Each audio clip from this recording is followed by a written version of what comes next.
Lampung ketemu grupnya Kangen Band tanpa Andika. Tapi gue nggak tahu itu juga Andika nggak tahu lagi di mana. Ternyata pas sampai ke Jakarta anak-anak Kangen Band itu ngaku baru Andika itu masih dalam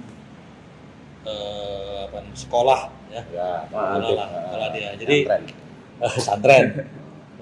Untuk sekitar katanya sih tinggal 4 bulan lagi apa 5 bulan lagi, gue lupa gitu.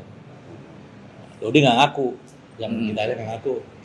Kalau suaranya yang beredar itu katanya suara dia.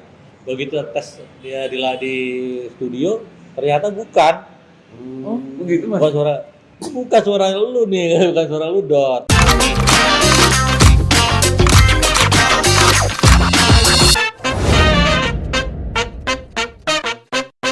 Boys, Lensa Lovers, dimanapun Anda berada, kali ini gue mendatangi seorang yang boleh dibilang sangat luar biasa, ya. Menaikkan band-band fenomenal di Indonesia, ya. Bersama gue Bambang dan DJ with Mas Jana. Apa? Lensa musik. Lensa musik. Bambang juga. Iya. Oh. Bukan. Dibalik aja biar kocak. Biar kocak. Dia nggak kocak, tegang mulu. Tegang mulu, iya. Ownernya belum turun kali. Mas, aku manggil Jan aja. Jan aja deh. Jan, resep apa sih yang kamu bisa membahas tentang musik? Ya, dan kamu tuh membawa kayak Wali, Kangen Band, itu bisa menaikkan rating mereka.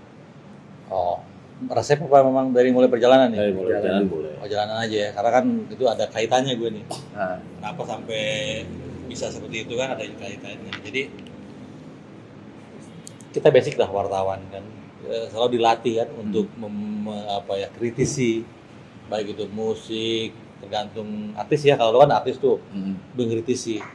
Nah, gue juga udah terlatih juga mengkritisi fenomena lagu-lagu yang dulu beredar dibajakan. Iya. Pas Inul apa gitu, gue udah terlatih itu. Karena kan dulu juga selain di Radio Merdeka, gue juga punya infotainment Bibir Plus. Ya kan, jadi berarti kenapa mereka bisa sukses, kenapa mereka bisa booming. Itu gue analisa tuh.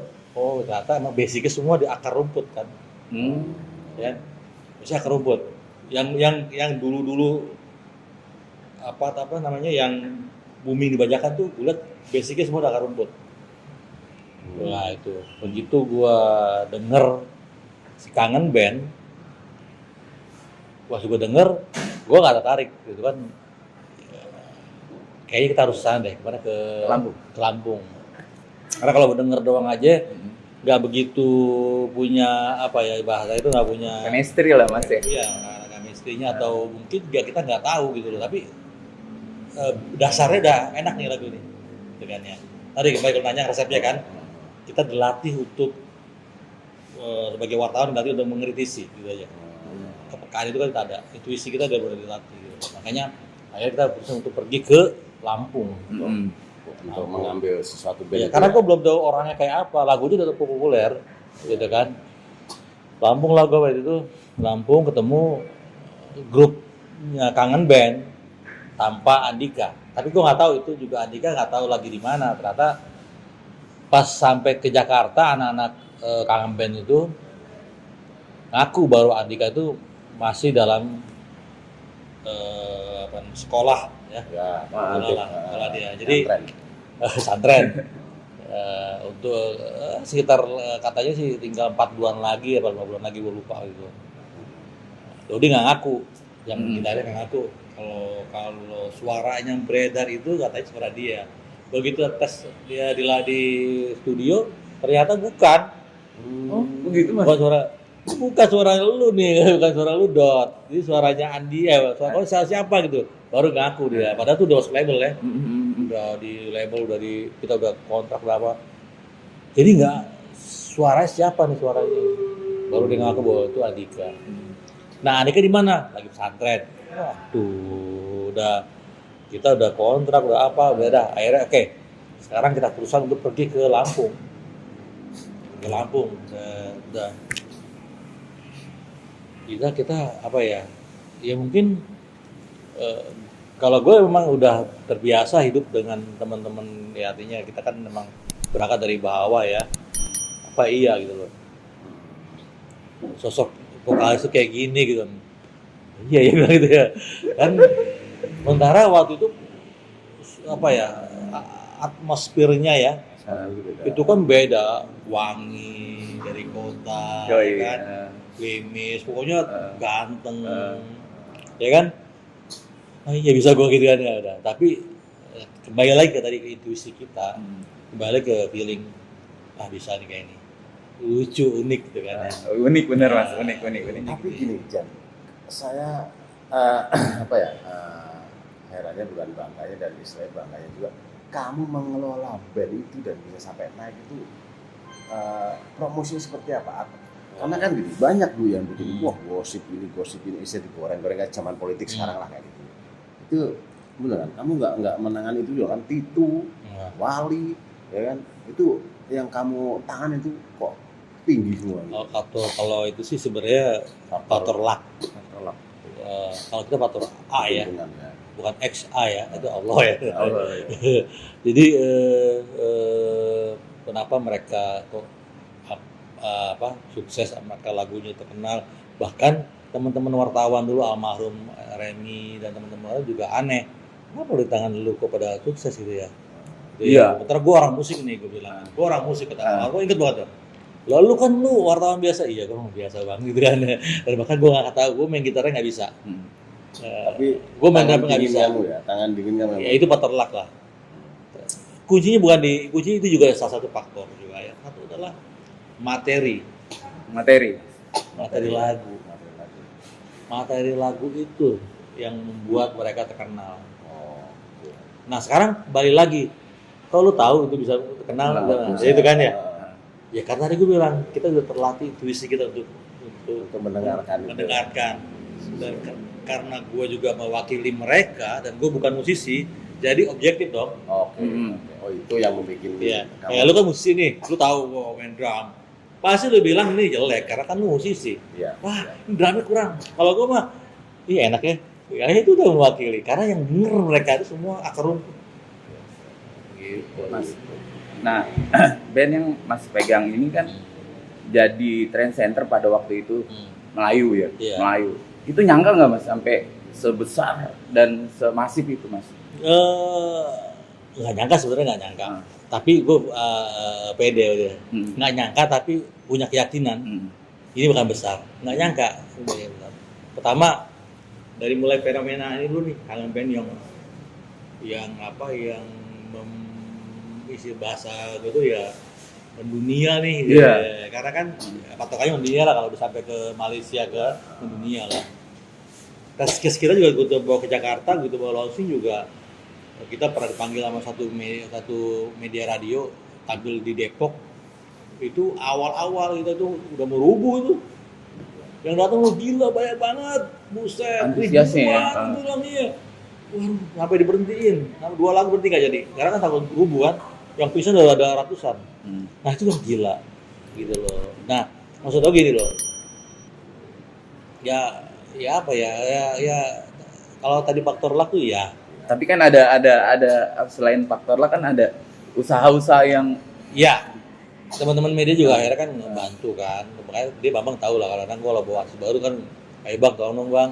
Itu cuman sebenarnya landasan supaya lebih dikenal lagi. Karena kalau nggak karena gue orang media, jadi gue orang media, jadi mau gimana juga media itu perlu gitu loh. Mau dulu sehebat apapun, media jangan tinggalin.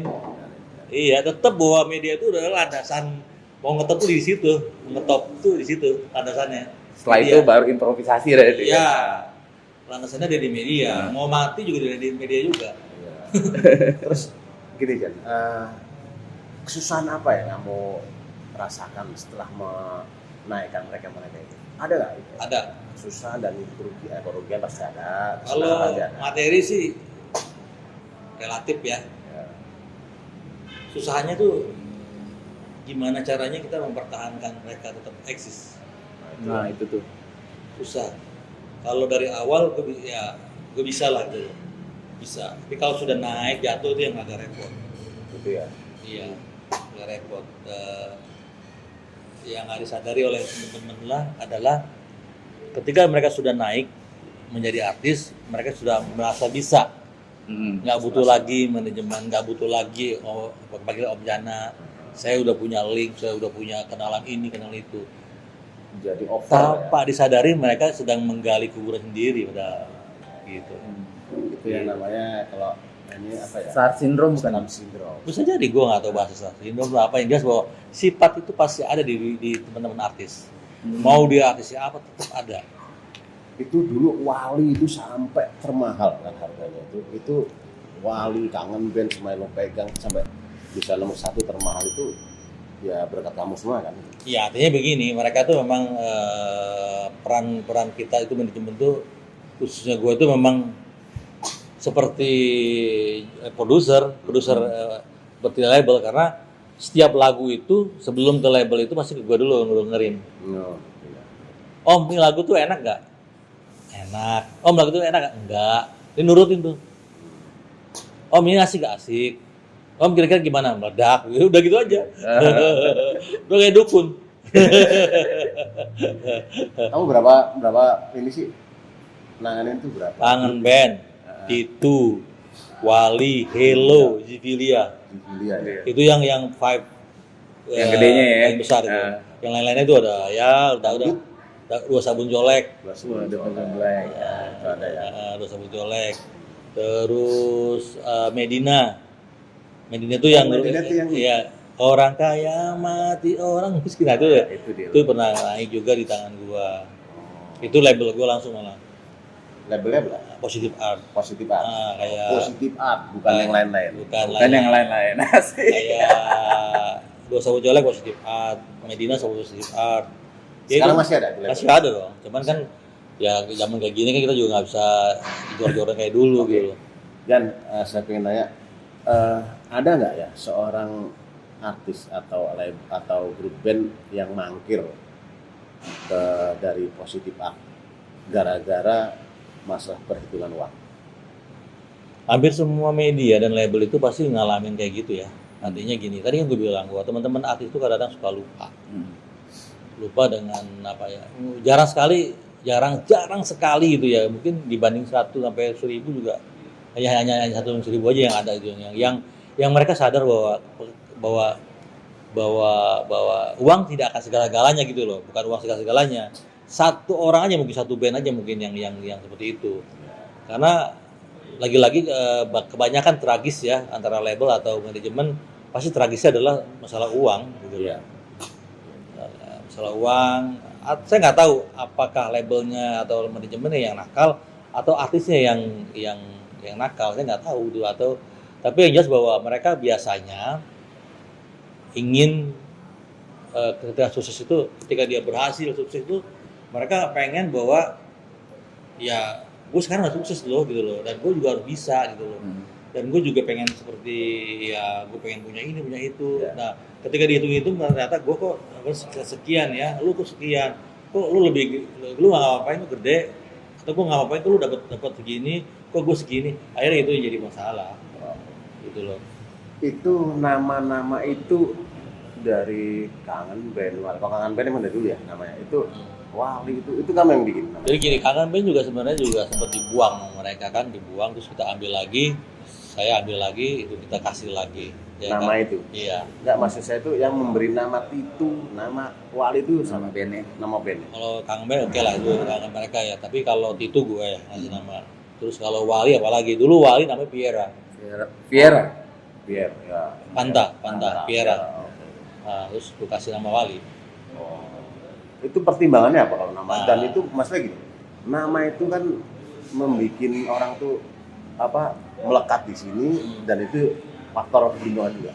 Iya, tadi gue bilang bahwa saya tuh mungkin kalian lah ya yang hidup yang besar di dunia jurnalis itu, kita dilatih untuk melatih apa intuisi kita ya kan, bahwa pernah nggak sih lu kalau emang di redaksi kan bikin judul yang menarik, Ya. angle yang menarik. Kadang-kadang kan kalau ketemu judul itu kan judul nggak enak banget ya. Gimana cara yang menarik supaya orang baca? Kamu dapat fee dari situ? Apa? Dari nama itu? Enggak, kita kan dari dulu kan gue bilang kalau gue kan udah bahwa mau nama itu tetap mau siapa yang ini tetap gue juga apa Hak paten. hak paten sih ada di kita ya. Tapi maksud gue ya udah include aja sama ini deh sama potongan manajemen gitu loh. Jadi nggak yang itu nama gue ya, gue kasih gue minta enggak. Karena gue juga yakin ketika dia mau culas juga mau ambil aja, ntar gak mati juga.